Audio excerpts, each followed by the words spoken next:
Hello student, good morning. This is the second chapter of Statistic, Standard 11th. In this video, I'm going to start chapter 2nd, presentation of the data, right? In previous chapter, we can see the collection of data, right? Collection of data, we can see how we collect the data, right? From primary and secondary basis, right? After collecting the data, we have to put into some table and specify manner, right? And this specify manner the present is called presentation of data, right?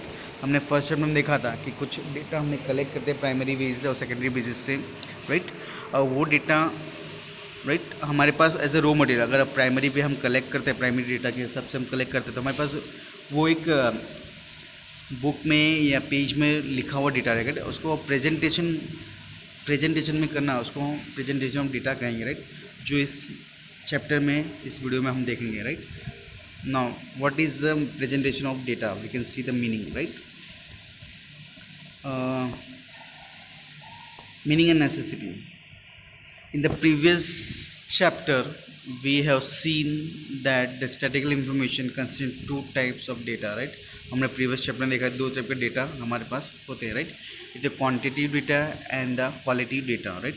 Quantitative data are based on quantitative variable where qualitative data are based on qualitative variables.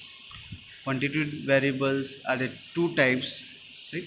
Quantitative variables are the two types: discrete variable and continuous variable. If the variable can assume definite and countable value, then specify within a specified range, then is called a discrete variable, right? जब variable countable हो तब उसको हम discrete variable कह सकते हैं, right? For example number of children per family, number of accident on the road, right? ये सब जो वेरिएबल्स वो काउंटेबल है, इसीलिए इसको हम डिस्क्रीट वेरिएबल कह सकते हैं. If the variable can assume any value within specified range, then it is also called continuous variable, right? अगर हम कोई वेरिएबल को अज्यूम कर रहे हैं, राइट, स्पेसिफाई रेंज, तब उसको हम कंटिन्यूस वेरिएबल कहेंगे, राइट? अगर काउंटेबल है तो उसको हम डिस्क्रीट वेरिएबल कहेंगे.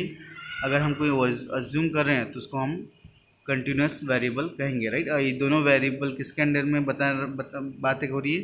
Quantitative data, getting, right? Again दो टाइप के डेटा होते हैं, एक तो क्वालिटी डेटा होते हैं, एक क्वांटिटी होता है. क्वांटिटी डेटा के अंदर दो टाइप के वेरिएबल्स हैं, एक तो discrete and variable, right? Discrete means जो काउंटेबल वेरिएबल है उसको हम डिस्क्रीट डेटा कह सकते हैं.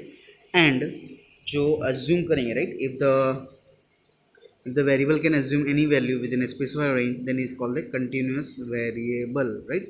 For example, height of a person, maximum temperature on a day, etc., right? These are the example of continuous variable, right?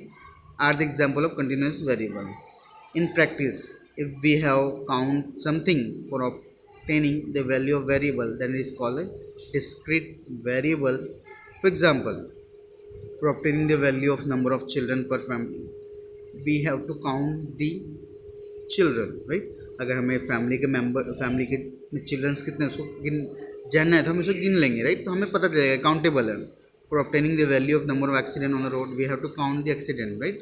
So are the example of discrete variable, right? तो ये सब example किसके? Discrete variable के हैं.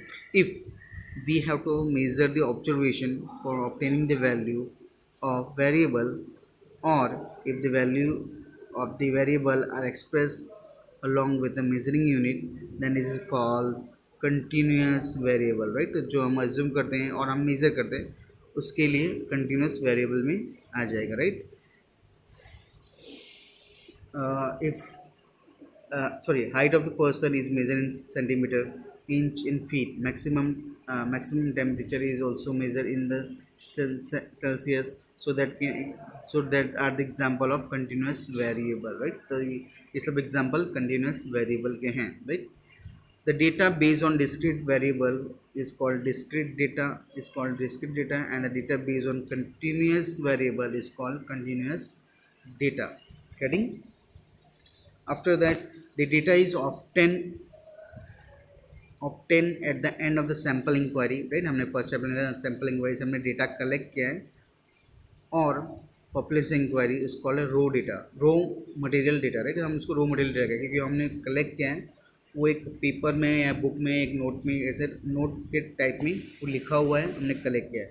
और उसको हम अच्छे से क्लासीफाई करेंगे टेबल में, ग्राफ में, तो वो सारे डेटा अबाउट जो भी 4 से 5 यानी हज़ारों पेज में जो डेटा है उसको, या शॉर्ट डेटा था 3 से 4 पन्ने में आ जाएंगे, वो डेटा को हम एक आसानी टेबल में कन्वर्ट कर सकते हैं। फॉर एग्जांपल यहाँ पे एग्जांपल भी दिया है, बता देता हूँ आपको।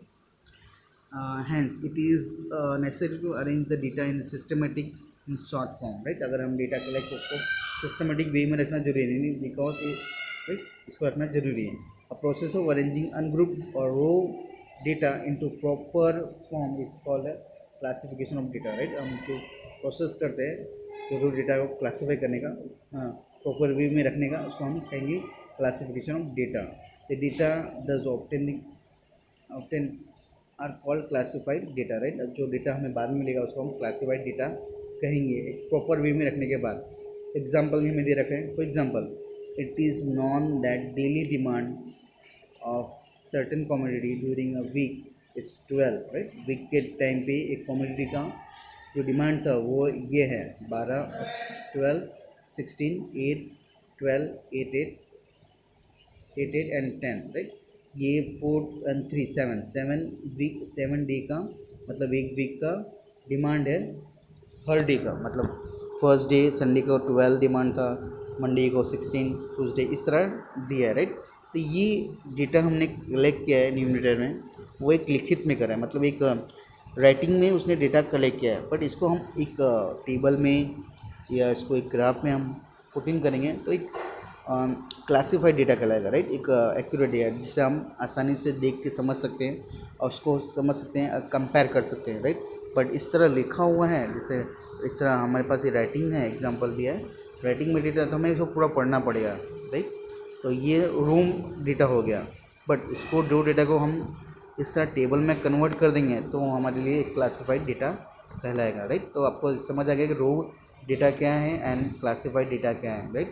जो डेटा हमने प्राइमरी बेसिस पे कलेक्ट किए, जैसे फर्स्ट चैप्टर में देखा, प्राइमरी बेसिस पे कलेक्ट किया हमने दो डेटा है, राइट। उसको क्लासिफाई करना, टेबल में डालना या ग्राफ पे दिखाना, वो डेटा को हम क्लासिफाइड डेटा कहेंगे। Correct. Now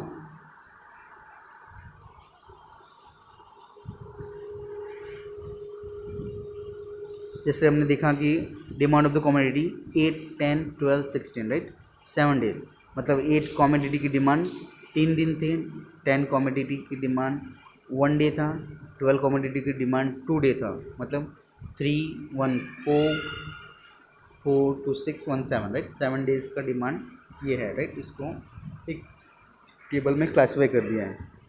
getting now thus the method of representing the raw data in a systematic and short form is called a classification is statistical study, right। इसको हम statistical study भी कह सकते हैं। the main reason to classify the data as follow first, right। हमें data को classify क्यों करने का उसका मेन रीज़न, राइट। हम रो डेटा भी यूज़ कर सकते हैं, तो उसका मेन रीज़न क्या है क्लासीफाइड डेटा करने का, to represent the large data in a simple form, right. जो लार्ज डेटा है, बहुत सारी डेटा है, बहुत सारे पन्नों का डेटा है, उसको हम सिंपल फॉर्म में देख सकते हैं, रख सकते हैं, right. Short and attractive manner में हम रख सकते हैं, राइट। जैसे ये हमने टेबल बना दिया है, वो एक शॉर्ट एंड सिंपल, हमें फटाफट पता चले क्या है, पर ये लिखा राइटिंग में हो तो हमें पूरा समझने की कोशिश पड़ेगा। बहुत सारी अगर डेटा बड़ा है तो उसको बहुत तकलीफ आएगी हमें समझने में, और इसको हम एक फॉर्मेट, एक सिंपल और एक क्लासीफाई कर दे डेटा को तो वो सिंपल हो जाएगा, right. And second, for easy comparison between various characteristic of the data, right. हमें कंपैरिजन करने में भी आसानी रहेगी, राइट। फॉर एग्जांपल 3 डे था जो वहाँ पे 8 डिमांड था, 8 कम्युनिटी का डिमांड था, राइट। 1 डे ऐसा एक दिन था जहाँ पे 10 कम्युनिटी की डिमांड था। इस तरह हम कंपेयर कर सकते हैं, right. And third, to save the time, money and labour, right. उसको अगर हम इसको एक बार क्लासीफाई कर देंगे तो नेक्स्ट टाइम हम जब भी हमें डेटा को एनालाइज करना हो तो हम आसानी से उसको एनालाइज कर सकते हैं through the classification of data, right. तो obtain information easily regard various characters to vary under the story, right. हम इस तरह क्लासीफाइड डेटा कर देंगे तो आसानी से हमें डेटा को पढ़ सकते हैं, क्लासीफाई कर सकते हैं और समझ सकते हैं, राइट। तो यार this are the benefits from the to classification of the data, right. Now we can see new topic in new next video. Thank you for watching the video.